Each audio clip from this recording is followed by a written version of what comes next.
ലക്നൌവിൽ പോയി, വാരണാസിയിൽ പോയി, അലഹബാദിൽ പോയി, ഇതെല്ലാം കഴിഞ്ഞിട്ട് വീണ്ടും നമ്മൾ പുതിയൊരു സ്ഥലത്തെത്തിയിരിക്കുകയാണ്. പുതിയ സ്ഥലം എന്ന് പറയാൻ പറ്റില്ല, തമിഴ്നാട് തന്നെയാണ് വീണ്ടും എത്തിയിരിക്കുന്നത്. പക്ഷെ ഈ ഭാഗത്തേക്കൊന്നും നമ്മൾ വന്നിട്ടില്ല. സത്യത്തിൽ നമ്മൾ ഈ യാത്ര തുടങ്ങുന്ന സമയത്ത് ഒരു 3 വർഷം മുന്നേ ഞാൻ നിങ്ങളോട് പറഞ്ഞിരുന്നു, നമ്മൾ ഓരോ ദേശത്തും പോകുമ്പോൾ അവിടുത്തെ പ്രത്യേകതകൾ, അവിടുത്തെ സ്ഥലം, സംസ്കാരം, അവരുടെ ജീവിത രീതി ഒക്കെ കാണുന്നതോടൊപ്പം തന്നെ ആ ഒരു സ്ഥലത്തിന്റെ സ്പെഷ്യാലിറ്റീസ് എന്താണ്, ഫുഡ് സ്പെഷ്യാലിറ്റീസ് എന്താണ്, അത് നമ്മൾ തേടണം എന്ന് പറയും. അപ്പൊ പ്രത്യേകിച്ച് പറയാനാണെങ്കിൽ ചില സ്ഥലങ്ങളിൽ ചില ഭക്ഷണ കാര്യങ്ങൾ അത് അവിടുത്തെ മാത്രം സ്പെഷ്യാലിറ്റി ആയിരിക്കും. ചില സ്ഥലങ്ങൾ ആ ഭക്ഷണം കൊണ്ട് മാത്രം പെരുമ നേടിയ സ്ഥലങ്ങളുമായിരിക്കും. അപ്പൊ അങ്ങനെ കുറച്ച് സ്ഥലങ്ങൾ, തിരുനെൽവേലി നമ്മൾ പോയിരുന്നു പണ്ട്, അത് തിരുനെൽവേലി ഹൽവ അന്വേഷിച്ചിട്ടാണ്. അതുപോലെ തന്നെ മറ്റൊരു പ്രധാനപ്പെട്ട ഒരു വിഭവം തേടിയിട്ടാണ് ഞാനിപ്പോൾ വീണ്ടും തമിഴ്നാട്ടിലെത്തിയിരിക്കുന്നത്. അതായത് കോവിൽപ്പട്ടി എന്ന് പറയുന്ന സ്ഥലമാണ് എന്റെ ഡെസ്റ്റിനേഷൻ. കോവിൽപ്പട്ടിക്ക് എന്താണ് പ്രത്യേകത? കോവിൽപ്പട്ടി എന്ന് പറഞ്ഞാൽ മധുരയ്ക്ക് അടുത്ത് കിടക്കുന്ന സ്ഥലമാണ്. കോവിൽപ്പട്ടിയുടെ പ്രത്യേകത എന്ന് പറഞ്ഞാൽ അത് കപ്പലണ്ടി മുട്ടായിയുടെ ഒരു ദേശമാണ്. അപ്പൊ കപ്പലണ്ടി മുട്ടായിയുടെ കാര്യം കൊണ്ട് തന്നെ കോവിൽപ്പട്ടി വളരെ ഫേമസ് ആണ്. പിന്നെ തമിഴ്നാട്ടിലേക്ക് വന്നു കഴിഞ്ഞാലുള്ള പ്രത്യേകത കേട്ടോ, ഇപ്പൊ കേരളം വിട്ടാൽ നല്ല റോഡുകൾ കാണാമെന്ന് പലരും പറഞ്ഞു കേട്ടിട്ടുണ്ട്. പക്ഷെ കണ്ടില്ലേ, ഇപ്പൊ തമിഴ്നാടാണെങ്കിലും ആന്ധ്രയാണെങ്കിലും പിന്നെന്താ പറയാ, കർണാടകയാണെങ്കിൽ എവിടെ ചെന്നാലും ബ്യൂട്ടിഫുൾ റോഡ്സ് ആണ്. നോർത്ത് ഇന്ത്യയിൽ പോയാലും പല സ്ഥലങ്ങളിലും, ഇപ്പൊ നോർത്ത് ഈസ്റ്റ് ഒന്നും അല്ല ഞാൻ ഉദ്ദേശിക്കുന്നത്, അല്ലാത്ത സ്ഥലങ്ങളിലെല്ലാം ഗുജറാത്ത് എവിടെ പോയാലും മനോഹരമായ റോഡ്സ്, നല്ല വീതിയുള്ള ഹൈവേസ്. യാത്ര വളരെ സുഖമാണ്. നമ്മൾ വിചാരിക്കുന്ന സ്പീഡിൽ തന്നെ നമുക്ക് ഓരോ സ്ഥലത്തും എത്താൻ സാധിക്കും. വലിയ ട്രാഫിക് കൺജഷൻ ഒന്നുമില്ല. കണ്ടില്ലേ, നല്ല ഇങ്ങനെ നീണ്ടു കിടക്കുന്ന ഹൈവേ.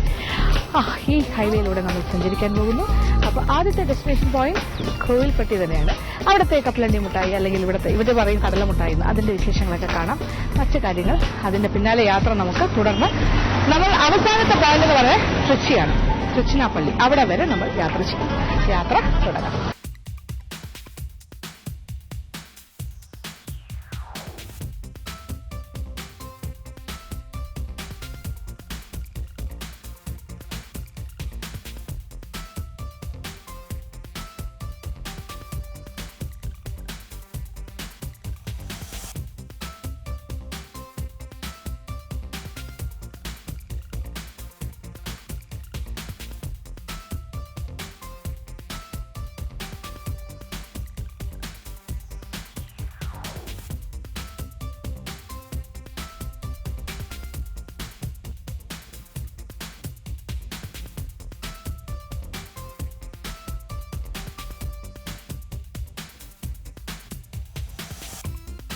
നടന്നുകൊണ്ടിരിക്കുകയാണ്. ഫേമസ് കട ഇത് കപ്പലണ്ടി മുട്ടായിയുടെ VVR, ഇത് ഏറ്റവും ഫേമസ് കട. ബോംബെ അങ്ങനെയുള്ള സിറ്റീസിലേക്കൊക്കെ ഇവിടെ നിന്നാണ് കപ്പലണ്ടി മുട്ടായി പോകുന്നതാണ് പറഞ്ഞത്. കണ്ടില്ല, തിരക്കുണ്ട്. തിരക്കുള്ള കട എന്ന് പറഞ്ഞാൽ ഫേമസ് കട. അപ്പൊ ഇനി അടുത്ത തിരക്കുള്ള കടയിലേക്ക് പോകണം. ഇങ്ങനെ ഓരോരോ കടയിലേക്ക് നോക്കി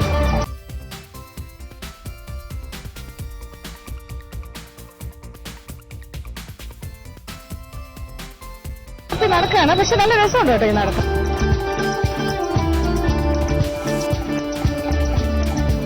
അങ്ങനെ കോവിൽപ്പട്ടിയിലെ മാർക്കറ്റ് റോഡിലാണ് ഞാനിപ്പോൾ നിൽക്കുന്നത്. ഇവിടുത്തെ കപ്പലണ്ടി മുട്ടായി അന്വേഷിക്കുന്നത്.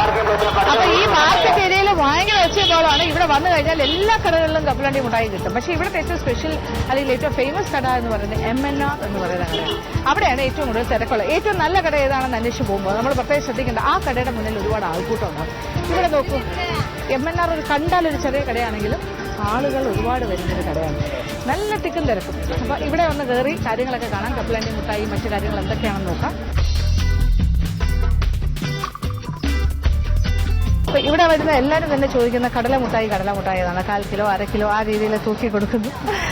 അപ്പൊ ഞാൻ എന്റെ അടുത്ത് നിൽക്കുന്ന ആൾക്കാർ പറയുന്നത് കേട്ടിട്ടാണ് ഞാൻ പറയുന്നത്. അപ്പൊ ഞാനും ഒരു കുറച്ച് കടല മുട്ടായിക്ക് പറയാം. 3 കാക്കിലെ കടല മുട്ടായി, 3/4 കിലോ കടല മുട്ടായി.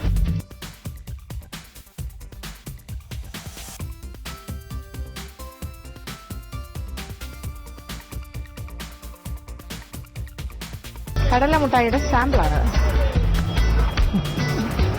എല്ലാവർക്കും സാമ്പിൾ കൊടുക്കേണ്ട കാര്യമില്ല. അപ്പൊ നമ്മൾ ദൂരെ നിന്ന് വന്ന ആൾക്കാരല്ലേ, ഇവിടുത്തെ അറിയാം.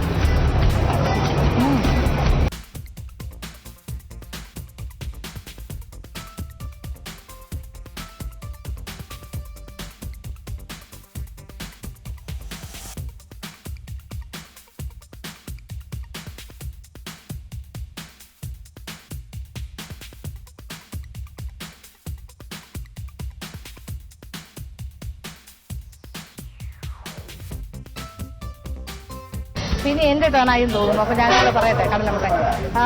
കടലമുട്ട എന്നാ വില? 26 കാൽ കിലോ. 1 kg.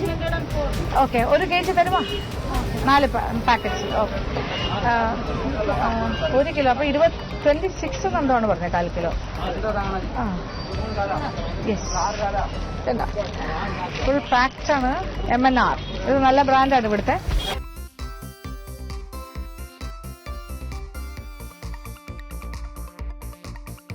ഓണർ ലേഡി തന്നെയാണ് ഇവിടെ സെയിലിനായിട്ട് നിൽക്കുന്നത്.